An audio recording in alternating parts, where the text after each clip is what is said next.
Muito bem. Vamos então ao próximo tema. Agora é com os militares. Quem aqui se lembra de um quadro do programa Planeta dos Homens, em que Jô Soares dizia: sou amigo do Gandola. Eu não era nascida. Gandola. Playlist histórica do Sou YouTube. amigo do Gandola. Quem é o Gandola? São os militares. A proposta Eu gostava do Sargento Pincel, que tinha nos Trapalhões. Sargento Pincel. Não é? Não era Pincel? Faleceu. No tempo da TV Globinho, viu? Bonitinho. Vamos lá para o nosso tema. Vamos para o nosso debate. Tá vendo? Olha, eu não sou tão jovem assim. Até porque os Trapalhões se originou do mesmo conjunto que chamava Os Insociáveis, na época da TV Record. Mais um conjunto. Isso eu já não me Esse não é um lembro, mas conjunto musical. 1967. A proposta do governo de proibir militares da ativa. Que tema ruim. Ai, ai, ai.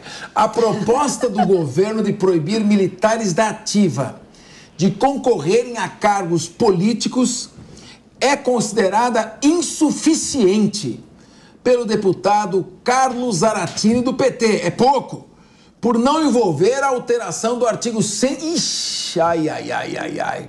Por não envolver a alteração do artigo 142 da Constituição, que trata das Forças Armadas.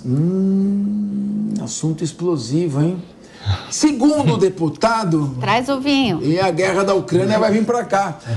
Abre aspas. O artigo 142 define o papel das Forças Armadas e inclui essa questão da garantia da lei e da ordem. Isso, primeiro, é entendido por uma parte da direita brasileira como a atribuição do poder moderador para as Forças Armadas, o que é um absurdo, mas tem esse entendimento. É importante a gente retirar isso da Constituição. Fecha aspas. Zaratini também defende uma proibição expressa de militares em atividade política, seja filiação a partidos, seja ocupação de qualquer cargo. Vou começar com o Nelson Kobayashi. E a questão é a seguinte: a única vez que a nossa Constituição Federal previu poder moderador foi do imperador Dom Pedro I na Constituição Imperial de 25 de março de 1824. E recentemente fizemos 200 anos do aniversário da Assembleia Constituinte, que levou a essa Constituição Imperial de 25 de março, por isso tem o nome da famosa Rua do Comércio, 25 de março de 1824. De lá para cá, desde a Constituição Republicana de 1891, não teve uma vez que se previsse poder moderador. Agora, me preocupa o seguinte, eu sou obrigado a perguntar a você um argumento jurídico. Essa proposta do Carlos Zaratini não pode surtir um efeito contrário? Explico. Há um princípio geral, Carlos Maximiliano, que na lei não há palavras inúteis. Se eu preciso modificar o artigo 142 para que não tenha poder moderador, isto significa que existe o poder moderador, por isso que eu quero tirá-lo? Olha como é muitas vezes o direito traz armadilhas. Direito é um pântano que você tem que navegar ali com um juízo. Olha essa proposta do Carlos Zaratini. Qual a sua avaliação? Capeza, é o seguinte, há esse entendimento comum, de fato, mas é equivocado, extremamente equivocado, porque não há poder moderador no nosso sistema. Se houvesse, estaria bem descrito já nos primeiros artigos da Constituição, que são aqueles estruturantes do nosso Estado e que estabelecem já no artigo 2º quais são os poderes da República.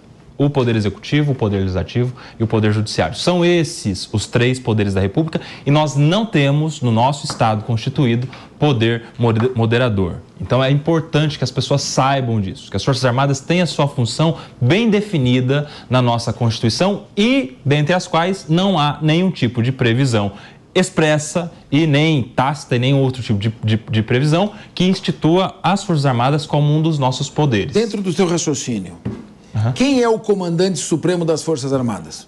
Exatamente. Quem é? Porque o comandante das Forças Armadas é o presidente da República. E ele é o chefe de qual poder? Do Poder Executivo. Como é que um poder subordinado ao chefe do Executivo pode ser poder moderador? Até porque, se fosse um poder diverso, ele seria independente e harmônico, como já diz o próprio artigo 2º da Constituição. Então, não haveria independência se há subordinação. Ou seja, é claro que não há poder moderador. Mas eu queria comentar, Capês, a proposta de tirar os direitos de um militar da ativa de se candidatar. Porque eu acho isso muito perigoso.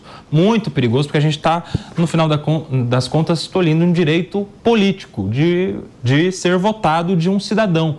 Porque o membro das Forças Armadas ainda é um cidadão. E ele deve ter também esse poder. O argumento que diz que não, que um servidor das Forças Armadas não pode se candidatar, é porque ele fez uma escolha na vida por determinada carreira e que com essa escolha renunciou a outras carreiras de natureza política, o que é perigosíssimo, porque se for para se aplicar a um membro das Forças Armadas, deve se aplicar a qualquer pessoa, a juiz, a promotora, a servidor público, a enfermeiro, a um procurador de qualquer pessoa. Então isso é muito perigoso. Juízes não podem. Não pode. Juízes não podem. Membros do Ministério Público não podem. Mas isso é sim. Só os dinossauros que entraram antes da Constituição de 88. Como o nosso amigo Fernando Capês. Mas tem um detalhe, Capês, tem um detalhe. O juiz e o promotor em especial, eles têm um benefício em troca dessa renúncia a muitas coisas da vida comum. Ele tem vitalicidade, o membro das Forças Armadas não tem. Ele tem inamovibilidade, que os membros das Forças Armadas não têm. Ele pode ser transferido daqui do sul para o norte, do leste para o oeste a qualquer tempo. E os membros do Ministério Público e os magistrados, eles têm a irredutibilidade dos seus subsídios. O que os membros das Forças Armadas vai lá, presta algum tipo de serviço, ganha determinada gratificação, outra e tal. Mas assim... Mas acho que o militar pode sair candidato...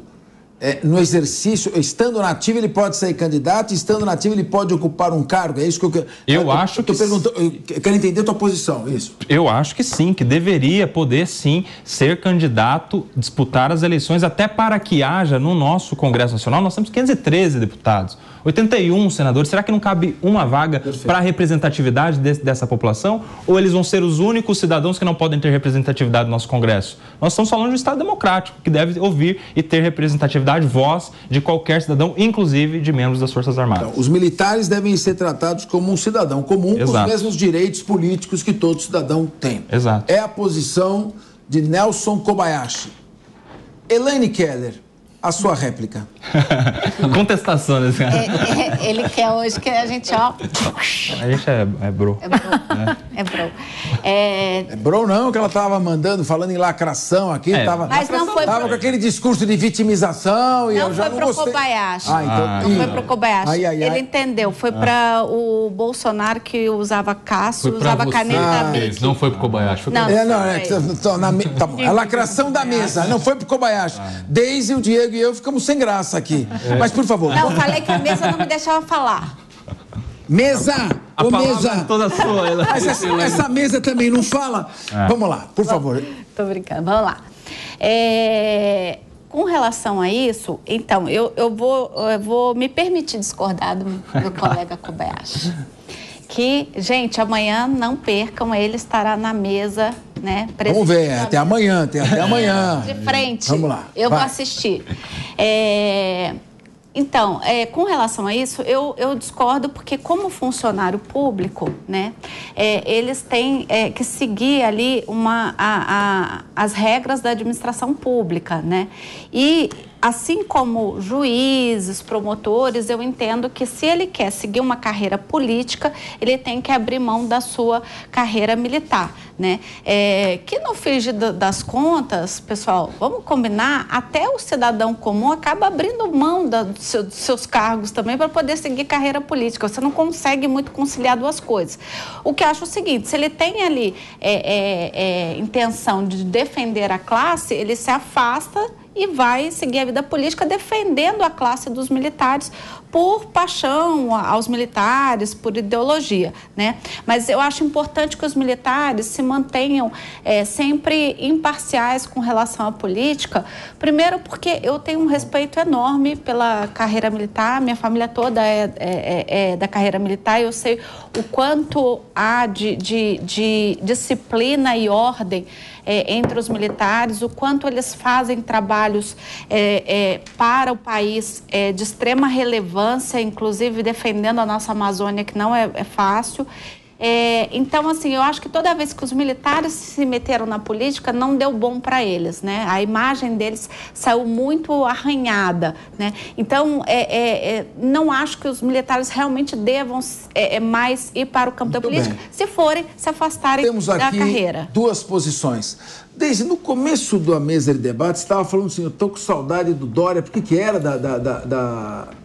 Não, de administrar o Estado. Como se fosse uma empresa.